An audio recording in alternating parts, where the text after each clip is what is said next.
Welcome to MrUnbox and Travel. ഇന്ന് നമ്മൾ unboxing and review ചെയ്യാൻ പോകുന്ന സ്മാർട്ട് ഫോണാണ് OPPO Reno 11 5G. Reno സീരീസിലെ ഏറ്റവും ലേറ്റസ്റ്റ് ആയിട്ടുള്ള സ്മാർട്ട് ഫോണാണ്. ഏകദേശം ഒരാഴ്ചയായിട്ട് ഞാൻ ഈ ഒരു സ്മാർട്ട് ഫോൺ യൂസ് ചെയ്യുന്നുണ്ട്. അതുകൊണ്ട് തന്നെ ആ ഒരാഴ്ചത്തെ യൂസർ എക്സ്പീരിയൻസ് എന്നുള്ള രീതിയിൽ തന്നെയായിരിക്കും നമ്മൾ വീഡിയോ ചെയ്യുന്നുണ്ടാവുക. അതുപോലെ തന്നെ ഇതിന് തൊട്ട് മുമ്പ് നമ്മൾ ചെയ്ത വീഡിയോ എന്ന് പറയുന്നത് ഇതിൻ്റെ ഹയർ വേരിയൻ്റ് ആയിട്ടുള്ള Reno 11 Proയുടെ വീഡിയോ ആണ്. എനിവേ ആ ഒരു വീഡിയോ ഇതുവരെ കാണാത്തവരാണെങ്കിൽ ഇൻട്രസ്റ്റ് ഉണ്ടെങ്കിൽ ഐക്കാർഡിൽ ഞാൻ ലിങ്ക് കൊടുക്കാം. നിങ്ങൾക്ക് തീർച്ചയായിട്ടും അവിടെ ക്ലിക്ക് ചെയ്തുകൊണ്ട് കാണാവുന്നതാണ്.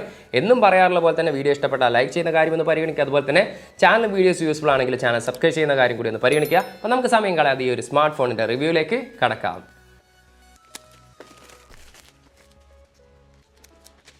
ബോക്സിനകത്ത് നല്ല ഒരു കിടിലൻ സ്റ്റൈലൻ കേസ് ഉൾപ്പെടുത്തിയിട്ടുണ്ട് വിത്ത് ഓപ്പോയുടെ എംബ്ലമോട് കൂടിയിട്ടുള്ളത്.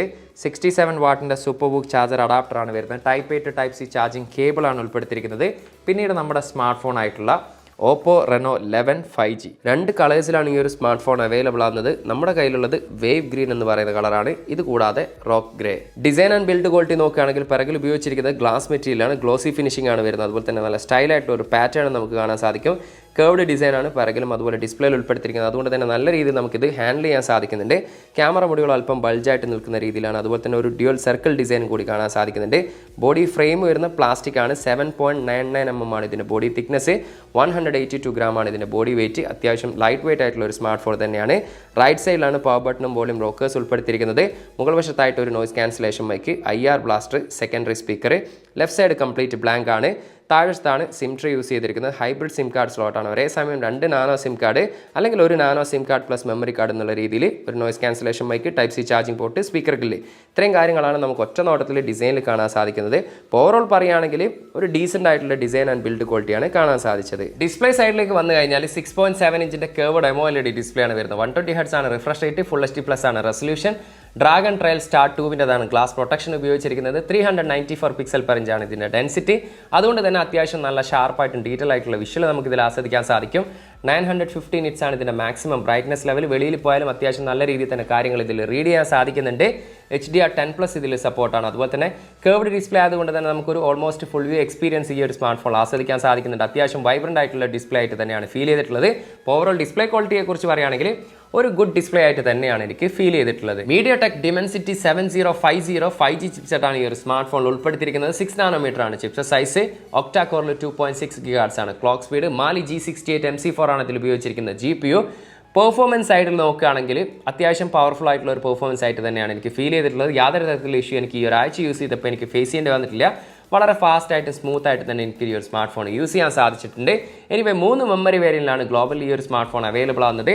8GB റാമിൽ 128, 8GB റാമിൽ 256GB, 12GB റാമിൽ 256GB. ഇതിൽ 12GB റാമിൽ 256GB ആണ് നിലവിൽ ഇപ്പോൾ ഖത്തറിൽ അവൈലബിൾ ആകുന്നത്. UFS സ്റ്റോറേജ് ടൈപ്പ് വരുന്നത് 2.2 ആണെങ്കിൽ റാം ടൈപ്പ് വരുന്നത് LPDDR4X ആണ് വരുന്നത്. അതുപോലെ തന്നെ അപ് ടു 12GB വരെ നമുക്കിതിൽ റാം എക്സ്പാൻഷൻ കൂടി ചെയ്യാൻ സാധിക്കും. അതുപോലെ ഹൈബ്രിഡ് സിം കാർഡ് സ്ലോട്ടാണ് ഈ ഒരു സ്മാർട്ട് ഫോണിൽ വരുന്നത്. ഒരേ സമയം നമുക്ക് 2 നാനോ സിം കാർഡ് അല്ലെങ്കിൽ ഒരു nano sim card plus memory card എന്നുള്ള രീതിയിൽ നമുക്ക് ഈ ഒരു സ്മാർട്ട് ഫോൺ യൂസ് ചെയ്യാൻ സാധിക്കും. എനിവേ കണക്ടിവിറ്റിയുടെ കാര്യം എടുത്തു കഴിഞ്ഞാൽ ഡ്യുവൽ 5G ഇതിൽ സപ്പോർട്ടാണ്. അതിൽ തന്നെ 13ഓളം 5G ബാൻഡ് ഇതിൽ സപ്പോർട്ടാണ്. ഡ്യുവൽ 4G LTE ഇതിൽ സപ്പോർട്ടാണ്. വൈഫൈ വരുന്നത് 6 ആണ് ഉൾപ്പെടുത്തിയിരിക്കുന്നത്. ബ്ലൂടൂത്തിൻ്റെ 5.3 ആണ് വരുന്നത്. NFC ഈ ഒരു സ്മാർട്ട് ഫോണിൽ സപ്പോർട്ടാണ്. ലേറ്റസ്റ്റ് ആയിട്ടുള്ള ആൻഡ്രോയിഡ് 14ലാണ് ഈ ഒരു സ്മാർട്ട് ഫോൺ പ്രവർത്തിക്കുന്നത്. കളർവൈസ് വേർഷൻ വരുന്നത് 14 തന്നെയാണ്. യൂസർ എക്സ്പീരിയൻസ് പറയുകയാണെങ്കിൽ അവിടെയും ഇവിടെയും നമുക്ക് ചെറുതായിട്ട് ബ്ലോട്ട്വേസും കാര്യങ്ങളൊക്കെ കാണാൻ സാധിക്കും. പക്ഷേ ഒരുപാട് കുത്തി നിറച്ചിട്ടൊന്നും നമുക്ക് കാണാൻ സാധിക്കുന്നില്ല. അതുകൊണ്ട് തന്നെ അത്യാവശ്യം ഒരു ക്ലീൻ ആയിട്ടുള്ള യൂസർ ഇൻ്റർഫേസ് ആയിട്ട് തന്നെയാണ് എനിക്ക് ഫീൽ ചെയ്തിട്ടുള്ളത്. ഒഫീഷ്യലായിട്ട് കൺഫേംഡ് അല്ലെങ്കിൽ കൂടിയും 2 വർഷത്തെ സോഫ്റ്റ്വെയർ അപ്ഡേറ്റ് ലഭിക്കുമെന്നാണ് നമുക്ക് തോന്നുന്നത്. അതുപോലെ തന്നെ 3 വർഷത്തെ സെക്യൂരിറ്റി പാച്ച് അപ്ഡേറ്റ് ലഭിക്കുമെന്നാണ് പറയുന്നത്. അപ്പോൾ overall hardware and software side നോക്കുകയാണെങ്കിൽ നമുക്ക് അത്യാവശ്യം നല്ല രീതിയിലുള്ള ഒരു സോഫ്റ്റ്വെയർ ആൻഡ് ഹാർഡ്വെയർ എക്സ്പീരിയൻസ് തന്നെയാണ് എനിക്ക് ഈ ഒരു സ്മാർട്ട് ഫോണിൽ ആസ്വദിക്കാൻ സാധിച്ചിട്ടുള്ളത്. ബാറ്ററി സൈഡിലേക്ക് വന്നു കഴിഞ്ഞാൽ 5000 mAh ബാറ്ററിയാണ് ഈ ഒരു സ്മാർട്ട് ഫോണിൽ വരുന്നത്. അതുപോലെ തന്നെ നമുക്ക് ഇതിനോടൊപ്പം ലഭിക്കുന്നത് 67 വാട്ടിൻ്റെ ചാർജറാണ് ലഭിക്കുന്നത്. അത് ഉപയോഗിച്ചുകൊണ്ട് 0 to 100 ഏകദേശം 40-45 മിനിറ്റിനിടയിലാണ് എനിക്കിത് ഫുള്ള് ചെയ്യാൻ സാധിച്ചിട്ടുള്ളത്. അതുപോലെ തന്നെ അത്യാവശ്യം നല്ലൊരു ബാറ്ററി ലൈഫായിട്ട് തന്നെ ഫീൽ ചെയ്തിട്ടുണ്ട്. നമ്മളൊരു ഹെവി യൂസർ ആണെങ്കിൽ കൂടി നമുക്ക് ഏകദേശം ഒരു ദിവസം ഈ ഒരു സ്മാർട്ട് ഫോൺ യൂസ് ചെയ്യാം. നമ്മളൊരു നോർമൽ യൂസർ ആണെങ്കിൽ നമുക്ക് ഒരു ദിവസത്തിന് മുകളിലും ഈസി ആയിട്ട് ഈ ഒരു സ്മാർട്ട് ഫോൺ യൂസ് ചെയ്യാൻ സാധിക്കുന്നുണ്ട്. അതുപോലെ ഗെയിമിംഗ് എക്സ്പീരിയൻസിൻ്റെ കാര്യം എടുത്തു കഴിഞ്ഞാലും കോൾ ഓഫ് ഡ്യൂട്ടിയാണ് ഞാനിതിൽ കളിച്ചത്. ഏകദേശം 3/4 മണിക്കൂറിനടുത്ത് ഞാൻ ഇതിൽ ഗെയിം കളിച്ചിട്ടുണ്ട്. ചെറുതായിട്ട് വാമാവുന്നത് എനിക്ക് ഫീൽ ചെയ്തിട്ടുണ്ട്. അത് ഒഴിച്ച് നിർത്തിക്കഴിഞ്ഞാൽ നല്ല രീതിയിലുള്ള ഒരു പെർഫോമൻസ് ആയിട്ട് തന്നെയാണ് ഫീൽ ചെയ്തിട്ടുള്ളത്. ലാഗിങ്ങോ അല്ലെങ്കിൽ ഫ്രെയിം ഡ്രോപ്പ് ഇഷ്യൂ അത്തരത്തിലൊന്നും ഇല്ലാതെ വളരെ സ്മൂത്ത് ആയിട്ട് നല്ല ത്രില്ലിംഗ് ആയിട്ട് തന്നെ ഗെയിം കളിക്കാൻ സാധിക്കും. എസ്പെഷ്യലി ആ ഒരു സ്റ്റീരിയോ സ്പീക്കർ ഉള്ളത് കൊണ്ട് തന്നെ നല്ല ആ ഒരു സൗണ്ട് എഫക്റ്റ് ഒക്കെ നമുക്ക് ഫീൽ ചെയ്തിട്ടുണ്ട്.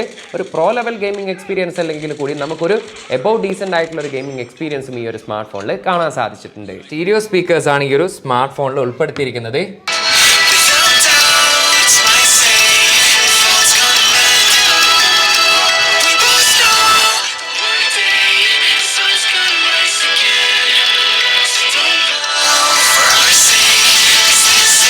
സ്റ്റീരിയോ സ്പീക്കേഴ്സ് ആയതുകൊണ്ട് തന്നെ നല്ല രീതിയിലുള്ള ലൗഡായിട്ടുള്ള ഔട്ട്പുട്ടാണ് കേൾക്കാൻ സാധിക്കുന്നത്. അതുപോലെ തന്നെ നല്ല ക്രിസ്റ്റൽ ക്ലിയർ സൗണ്ട് ഔട്ട്പുട്ടാണ് കേൾക്കാൻ സാധിച്ചത്. ഇൻ ഡിസ്പ്ലേ ഫിംഗർ പ്രിന്റ് സ്കാനറാണ് വരുന്നത്. ഒപ്റ്റിക്കലാണ് സെൻസർ വരുന്നത്.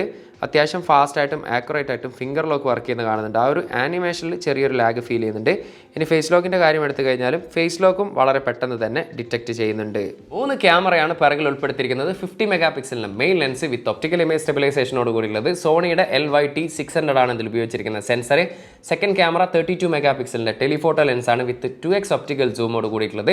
സോണിയുടെ IMX709 ആണ് അതിൽ ഉപയോഗിച്ചിരിക്കുന്ന സെൻസർ.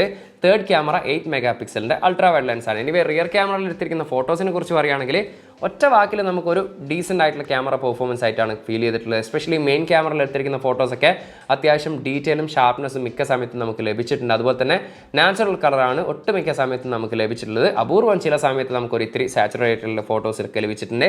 ഡയലറ്റ് പെർഫോമൻസിൻ്റെ കാര്യം എടുത്താലും HDR പെർഫോമൻസിൻ്റെ കാര്യം എടുത്താലും പോർട്രേറ്റ് ഫോട്ടോസിൻ്റെ കാര്യമൊക്കെ എടുത്തു കഴിഞ്ഞാൽ അത്യാവശ്യം നല്ല ഫോട്ടോസ് തന്നെയാണ് മിക്ക സമയത്ത് ലഭിച്ചിട്ടുള്ളത്. ഈവൻ ആർട്ടിഫിഷ്യൽ ലൈറ്റിംഗ് കണ്ടീഷനിലാണെങ്കിൽ നല്ല രീതിയിലുള്ള നൈറ്റ് ഫോട്ടോഗ്രാഫി നമുക്ക് മിക്ക സമയത്തും നമുക്ക് ലഭിച്ചിട്ടുണ്ട്.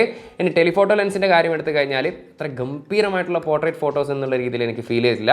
പക്ഷെ ഒരു ഡീസൻ്റ് ആയിട്ടുള്ള ഫോട്ടോസ് തന്നെയാണ് ലഭിച്ചിട്ടുള്ളത്. എസ്പെഷ്യലി നമുക്ക് എഡ്ജ് ഡിറ്റക്ഷനൊക്കെ അത്യാവശ്യം നല്ല ഡീസൻ്റ് ആണ്. അതുപോലെ തന്നെ നല്ല രീതിയിലുള്ള ബൊക്കെ എഫക്റ്റും കാര്യങ്ങളൊക്കെ നമുക്ക് കാണാൻ സാധിച്ചിട്ടുണ്ട്. അതുപോലെ തന്നെ 8 മെഗാ പിക്സലിൻ്റെ അൾട്രാ വൈഡ് ലെൻസ് ആയതുകൊണ്ട് തന്നെ ഒരു ഗംഭീരമായിട്ടുള്ള ഡീറ്റെയിൽസ് ഒന്നും കാണാൻ സാധിക്കുന്നെങ്കിൽ ഒരു ഡീസൻ്റ് ആയിട്ടുള്ള പെർഫോമൻസ് ആയിട്ടാണ് എനിക്ക് ഫീൽ ചെയ്തിട്ടുള്ളത്.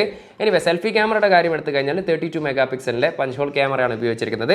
സെൽഫി ഫോട്ടോസ് കുറച്ചും കൂടി മികച്ചതായിട്ട് എനിക്ക് ഫീൽ ചെയ്തിട്ടുണ്ട്. എസ്പെഷ്യലി നല്ല ഡീറ്റെയിൽസും ഷാർപ്നെസ്സും നമ്മുടെ ഫേസിലൊക്കെ കാണാൻ സാധിക്കുന്നുണ്ട്. അതുപോലെ തന്നെ നമ്മൾ പൊതുവേ OPPO മൊബൈലിൽ പറയുന്ന ഒരു ഇഷ്യൂ ആണ് നമ്മുടെ കളേഴ്സ് ഒരു ഇത്തിരി എന്താ പറയുക ഒരു ആർട്ടിഫിഷ്യൽ ഫീൽ നമുക്ക് ലഭിക്കുന്നുണ്ടെങ്കിൽ, പക്ഷേ ഈ ഒരു ഫോട്ടോസിലൊക്കെ മിക്ക സമയത്ത് നമുക്കൊരു നാച്ചുറൽ കളർ എന്നുള്ള രീതിയിൽ തന്നെയാണ് ലഭിച്ചിട്ടുള്ളത്. അതുപോലെ തന്നെ പോർട്രേറ്റ് ഫോട്ടോസൊക്കെ അത്യാവശ്യം നല്ല രീതിയിലുള്ള ബൊക്കെ എഫക്റ്റും അതുപോലെ തന്നെ ഡിറ്റക്ഷനൊക്കെ അത്യാവശ്യം നല്ല രീതിയിൽ തന്നെ കാണാൻ സാധിച്ചിട്ടുണ്ട്. HDR പെർഫോമൻസ് നല്ലതാണ്. ആർട്ടിഫിഷ്യൽ ലൈറ്റിംഗ് കണ്ടീഷനിലാണെങ്കിൽ നൈറ്റ് ഫോട്ടോഗ്രാഫിയും അത്യാവശ്യം നല്ലതാണ്. അപ്പോൾ ഓവറോൾ ക്യാമറ വൈസ് പറയുകയാണെങ്കിൽ ഈ ഒരു പ്രൈസ് സെഗ്മെന്റിലൊക്കെ നോക്കുകയാണെങ്കിൽ ഒരു ഡീസൻ്റ് ആയിട്ടുള്ള ക്യാമറ പെർഫോമൻസ് ആയിട്ട് തന്നെയാണ് എനിക്ക് ഫീൽ ചെയ്തിട്ടുള്ളത്. റിയർ ക്യാമറ വീഡിയോ ഫുട്ടേജ് ആണിത്. 4K 30 ഫ്രെയിംസ് ആണ് മാക്സിമം വീഡിയോ റെസൊല്യൂഷന്. നമ്മൾ ഈ കാണുന്ന തരത്തിലുള്ള സ്റ്റെബിലിറ്റിയാണ് 4K നമുക്ക് ഷൂട്ട് ചെയ്യാൻ സാധിക്കുന്നത്.